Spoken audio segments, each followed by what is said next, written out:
nó cái dòng rồi trồng cái gì đấy giờ nó nè giờ tôi sẽ như sinh đầu làm hoa nè nó là cho như sinh đầu tự nhiên này giờ nó là cho mua ó khu bé khu nè là cho sinh đầu tự nhiên giờ nên có tôm bọn nó thế này giờ có tôm sân nó sẽ giờ trồng cái gì đấy như cho nó nè chúng bọn nó nè cảm ơn càng là tôi xịt sửa là thế này giờ trồng cái gì đấy nè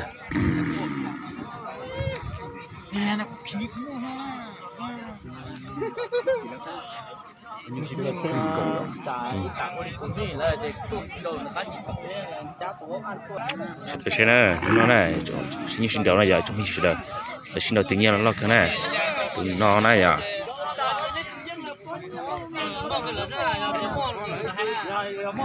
sai là thật là có sợ thế này xe này giờ lúc đó là tự nhiên này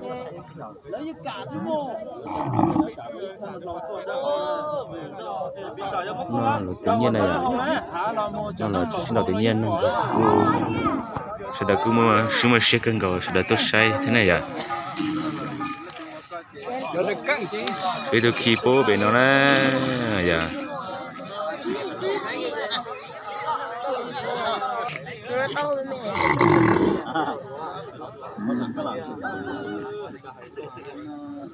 sẽ được sẽ như sinh đầu này sẽ được nó là tự nhiên này giờ sinh đầu lập hoa giờ nó giờ tụ nhớ hỗ trợ nó là rồi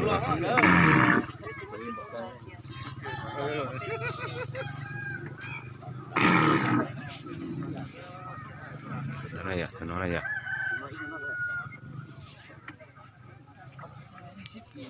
Tôi suy nó này. Dùng đầu chọc bởi thế này nhiều này.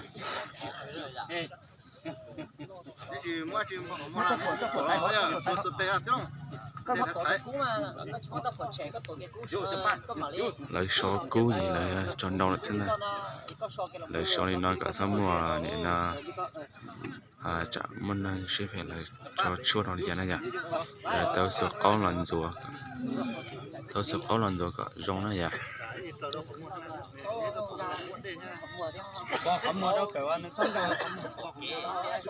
Lấy số này, số gì lợi cho nó nữa, đó này.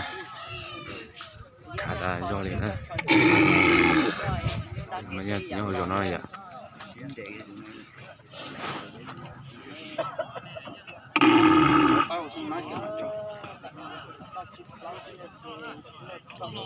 Cột trâu to xa này.